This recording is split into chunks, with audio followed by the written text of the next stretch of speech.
అందరికీ నమస్కారం. Welcome to my channel. అమ్మతోడి ఛానల్కి స్వాగతం.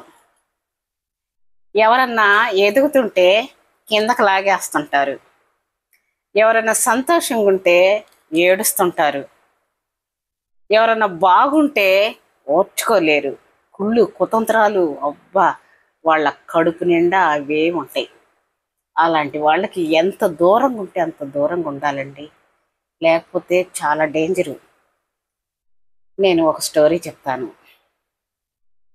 పెళ్ళైన అమ్మాయి పెళ్ళిగానమ్మాయి ఇద్దరు స్నేహితులు.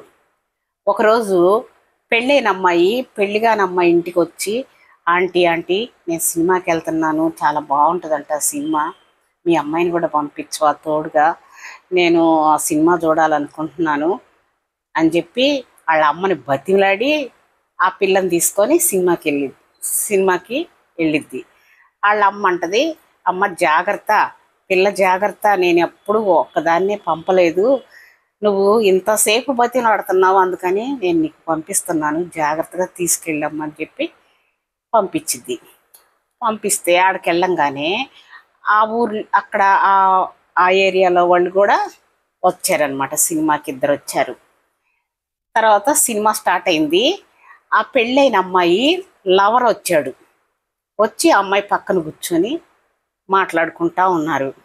ఈ పెళ్లిగాని అమ్మాయి సినిమాలో లీనమైపోయి సినిమా చూసుకుంటా ఉంది.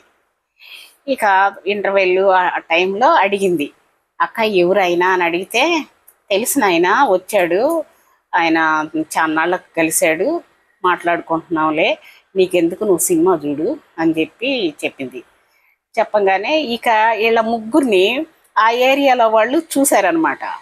సినిమాకి అయిపోయినాక ఇంటికి పోయి ఈ అమ్మాయి భర్తతోటి వాళ్ళు చెప్తారు, ముగ్గురు వచ్చారు, నీ భార్య పక్కన ఒక అతను కూర్చొని ఉన్నాడు అని చెప్పి చెప్తారు. చెప్పంగానే భార్యని అడుగుతాడు, ఏంది ఇంకొక అతను ఎవరో వచ్చారంట, నీ పక్కన కూర్చున్నారంట, ఎవడోడు అని చెప్పి భార్యని అడిగితే, నా కోసం కాదు వచ్చింది, ఆ అమ్మాయి పెళ్ళిగాని అమ్మాయి ఆ అబ్బాయి ప్రేమించుకుంటున్నారు, ఆ అమ్మాయి కోసం వచ్చాడు. ఇక సినిమా స్టార్ట్ అయినాక నేను వెళ్ళిపోమ్మని అనలేక గమ్మునున్నాను, సినిమా అయిపోయింది, ఇంక ఇంటికి వచ్చేసాము అని అబద్ధం, అది చేసిన తప్పు ఆ పిల్ల మీద చెప్పింది. ఇక అతనే వాళ్ళ ఇంటికి వెళ్ళి పెళ్ళి కావాల్సిన అమ్మాయి ఇంటికి వెళ్ళి, అమ్మ నీ కూతురు జాగ్రత్త, ఎవరో ఒక అబ్బాయిని ప్రేమిస్తుందంట, సినిమాకి వెళ్తే నా భార్య, ఈ అమ్మాయి వెళ్తే వాడొచ్చి కూర్చున్నాడు, నువ్వు ఆ పిల్లని కంట్రోల్ పెట్టుకో, అది ఇది అని చెప్పిపోయాడు వాడు. ఇక తర్వాత ఆమె చాలా తెలివైంది అమ్మాయి తల్లి, నా కూతుర్ని బతిమలాడి తీసుకొని వెళ్ళింది, సరేలేనే పంపించాను, ఈ విధంగా చెప్తున్నాడు అని చెప్పి కూతుర్ని అడిగిద్ది.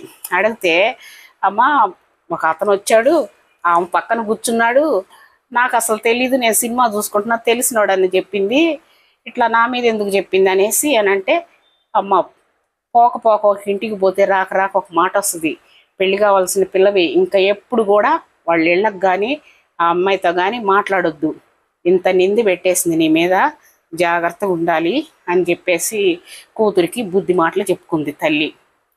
తర్వాత ఏదైనా దొంగతనమైనా ఇంకోటైనా ఎప్పటికైనా దాగదు, ఏదో ఒకరోజు బయటపడుతుంది. అలాగే దీని బండారం కూడా బయటపడి భర్త రెడ్ హ్యాండెడ్గా పట్టుకొని నువ్వు ఇంత దుర్మార్గురాలివి, ఇంత చేసావా, నన్ను నమ్మించి ఇంత మోసం చేస్తావా, నీకు పెళ్ళయి ఉండి నేను భర్తను ఉండగా నీకు ఒక లవర్ కావాలా, ఆ రోజు సినిమాకి వచ్చినాడు వాడేను, ఆ అమ్మాయి మీద అబద్ధం చెప్పావు, ఆ అమ్మాయి మీద నిందేశావు, నేను పోయి వాళ్ళ అమ్మతో చెప్పాను, నువ్వు చేసిన తప్పు, ఆ విధంగా వాళ్ళ మీద నిందిలేసావు, నువ్వు ఎంతటికైనా తెగిస్తావు, నువ్వు మంచిదానివే కాదు, అసలు నువ్వు నా భార్యగా అసలు అర్హురాలువే కాదు అని చెప్పి వాళ్ళిద్దరు గొడవలు వేసుకొని ఇక విడిపోయినారు. అట్లా చాలామంది ఉంటారండి, మన పక్కనే ఉంటారు. ఎందుకంటే వాళ్ళు చేసిన తప్పు వేరే వాళ్ళ మీద వేస్తుంటారు. ఇలాంటి వాళ్ళతో పెళ్ళి కానోళ్లే కాదు, పెళ్ళి అయిన వాళ్ళు కూడా ప్రతి ఒక్కళ్ళ జీవితంలో ఇలాంటి వాళ్ళు తగులుతుంటుంటారు. వీళ్ళతో ఎంత దూరంగా ఉంటే అంత మంచిది.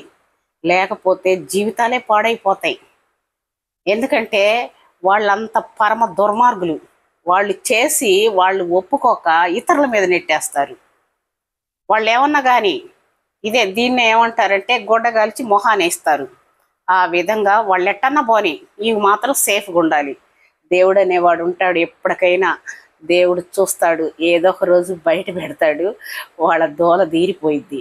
అట్లాగా చాలామంది ఉంటారండి, మన చుట్టుపక్కలే ఉంటారు. ఎవరైనా సరే చాలా జాగ్రత్తగా ఉండాలి ఇలాంటి వాళ్ళతోటి.